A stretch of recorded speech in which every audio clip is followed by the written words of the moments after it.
Welcome back to another video. This video is about the core issues of New Age spirituality. My first issue with New Age spirituality is that there is no core, there is no basis, there is nothing to go off of other than your own personal experience and what other people are saying. And I would like to touch on that subject more about people saying things that aren't true, which I will discuss more later on in the video. But with no foundation or basis, nor proper guidance, how can you say that you are spiritual or that you are spiritually initiated or anything like that if you haven't had a spiritual master yourself? It's ridiculous. Next, in the Bhagavad Gita, chapter 15, text 11, it states, "The endeavoring transcendentalists who are situated in self-realization can see all this clearly. But those whose minds are not developed and who are not situated in self-realization cannot see what is taking place, though they may try." So he says that when they're not developed and are not situated in self-realization, that they can't understand what's taking place or what's going on properly. So whenever people go into New Age spirituality, they get trapped in it and they get stuck in a cycle, a loop, over and over and over, like with like twin flames, soulmates, and obsession with other things, such as like obsessing over certain spiritual topics or certain spiritual subjects and lacking the ability to let go or release those things because they've been so attached to it for so long.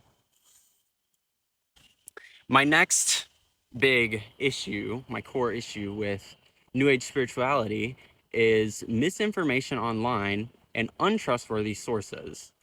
So not everything you see online is the truth, but people in New Age spirituality, they really think that everything they see online is the truth. Even what I'm saying could be wrong, but you don't know that. That's why you can't trust these people. You can't trust what you see online, especially about spirituality, because you don't know these people. You don't know if these people are conditioned. You don't know if these people are contaminated by material nature. You don't know these things. That's why you can't trust what people say about spirituality online at all, unless you were to completely surrender unto them and ask them, honestly. And even if they do have that knowledge, you don't know if they've actually read anything. You don't know anything about that person. They could be lying to you for all you know. In the Bhagavad Gita, chapter 3, text 26, it states, "So as to not disrupt the minds of ignorant men attached to the fruitive results of prescribed duties, a learned person should not induce them to stop work. Rather, by working in the spirit of devotion, he should engage them in all sorts of activities for the gradual development of Krishna consciousness." He literally says right there, he says, a learned person should not induce them to stop work. Whereas in New Age spirituality, people will say, they'll say that you'll earn money for living, or that you put manifestations in that you have to, that you live and you just earn money suddenly. That's not true. You don't just earn money. You earn money when you do fruitive results or fruitive actions. That's when you earn money. It's because you're doing something. It's because you're working. It's because you're acting. My next issue with New Age spirituality is that there is no clear goal or source. Especially whenever people say source, they're like, source, what does this mean? As if they're speaking to God himself. But the thing is, like, there's no point in saying source, because why don't you just say God? Like, you're clearly talking about the source of everything, and God's the source of everything. So why not say God? It doesn't make sense. And if you're really curious about what the real source of everything is, it is Krishna. It is God. He is the source of everything. He is the maintainer of everything. He maintains even you, even when you don't realize it or even know him at all. If there really was a true goal in mind for these spiritual practices, then they would have already attained it. There's no point in saying that you've attained the goal if you haven't even labeled a goal. In the Bhagavad Gita, chapter 10, text 8, it states, "I am the source of all spiritual and material worlds. Everything emanates from me. The wise who perfectly know this engage in my devotional service and worship me with all their hearts. He says, I am the source of all spiritual and material worlds. Everything emanates from me. So even these spiritual practices are from Krishna, from God. They are from him. They are made from him. All plans are made by the Supreme Personality of Godhead. But if they're not done with love and devotion, and they're not done with the intention that's necessary to properly execute devotional service, then how are you supposed to become spiritual? How are you supposed to be spiritual? My next issue is unreliable spiritual teachers. Teachers that can't properly discuss or tell you the proper things to do in any given moment. This is because people want to take on the role of a Brahmin. They want to take on that role of a teacher, of a spiritual teacher, and they like the power that comes with it. But do you do it for the power, or do you do it to help people and love and serve? There's a big difference there.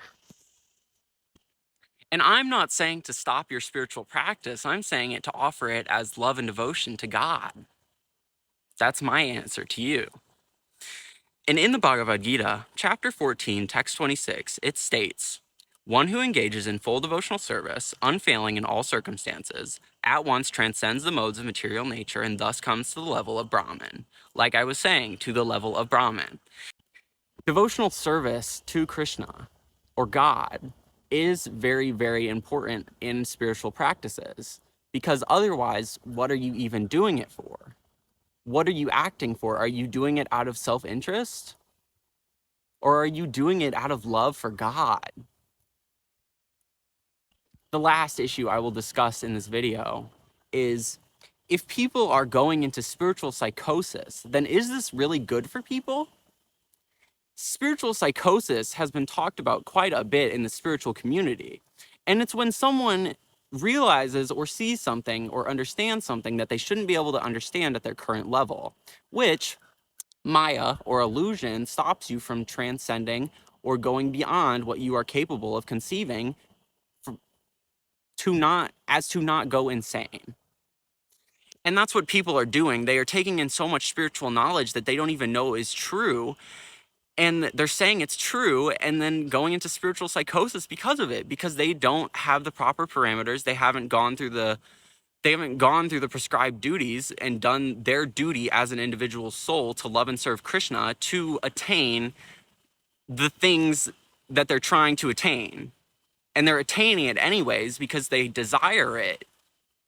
And Krishna's providing. And you're still saying, next, in the Bhagavad Gita, chapter 7, text 13, it states, deluded by the three modes, goodness, passion, and ignorance, the whole world does not know me, who am above the modes and inexhaustible. He says, deluded by the three modes, goodness, passion, and ignorance, the whole world does not know me. He's saying that the whole entire world does not know Krishna as he is. And everyone is saying that they know. So are you going to listen to Krishna, or are you going to listen to what other people are saying about Krishna? Thank you so much for watching, and Hare Krishna. I pray that you all have a great day. And I pray that this has brought you newfound enlightenment and brought you to the transcendental platform alongside me. If you would like to work with me, reach out to me and let's make a connection call. Hare Krishna and goodbye.